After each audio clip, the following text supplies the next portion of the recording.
Betrayal, lies, secrets. What would you do if the person you trusted most shattered your world? Twice.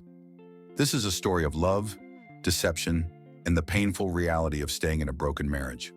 Welcome to another episode of Foxy Cheating Tales, where we uncover real-life stories of infidelity and heartbreak.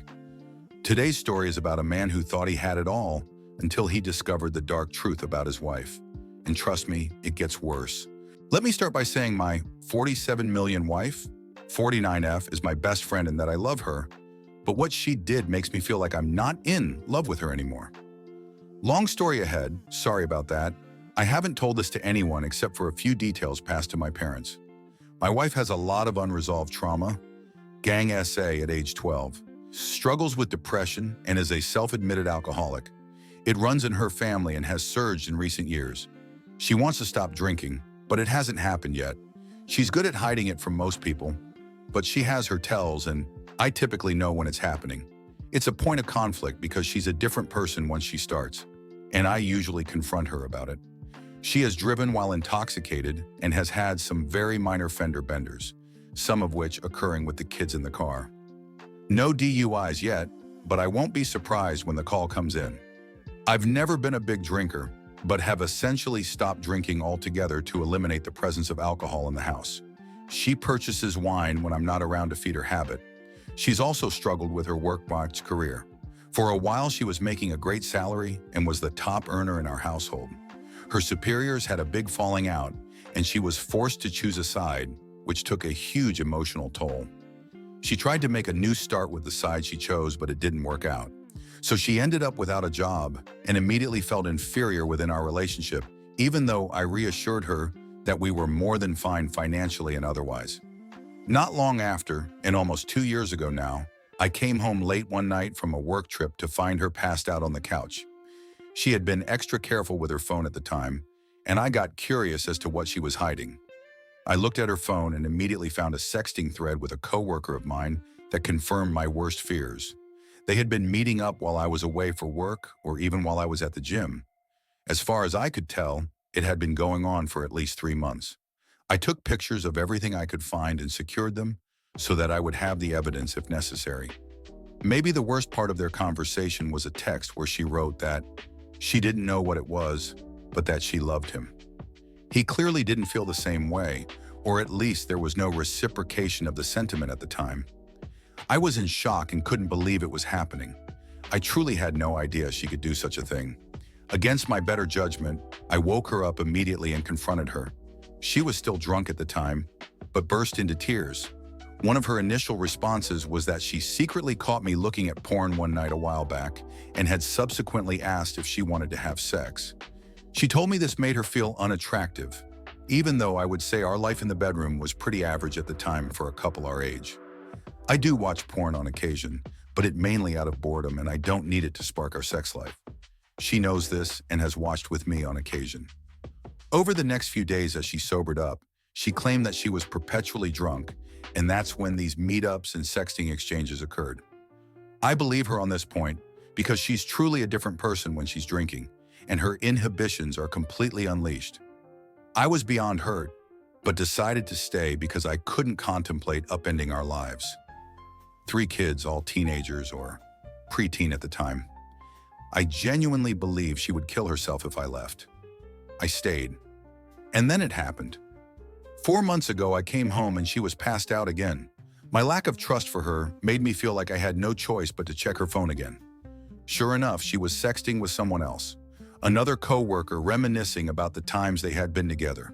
Pictures and video included this time. I sat on it this time and called my parents to give them some details and ask for advice. They didn't tell me what to do, but offered support in whatever I chose. I texted a recently divorced friend and asked for an attorney recommendation. I called the attorney, but she didn't pick up. I left a message and never got a call back. When I got home after leaving the message, I asked her how many men she had slept with since we've been married. She lied and tried to admit only to the one. She genuinely had no idea that she had been texting with this other guy the night prior. She was that drunk. So I asked her about the other guy, using his name. Fear washed over her face, and she knew that I knew. more tears, and claimed that she hadn't seen him in person in years. Turns out that affair occurred previously to the one that I knew about. It was also not a one-off event, as they apparently met up several times, but she can't remember specifics. The text thread I found was an attempt at rekindling the affair while she was drunk again. The guy asked if he could come over to our house, and she said that he couldn't because I was returning home. True. I felt so numb by it all, consumed by a drowning feeling of shock and betrayal like never before. Trust cannot be any less than zero, but that's what it feels like. The fact that it had happened before the other affair didn't seem to make it any better, especially because she lied about it, assuming there was no way that I could possibly have come up with evidence of it happening. Thankfully, her drunk persona is too sloppy to take precautions. Writing this out makes it seem perfectly obvious that I should just divorce her, and yet I'm finding it difficult to throw away what I have with her and my kids. I really don't think the kids know what's been going on, apart from the drinking.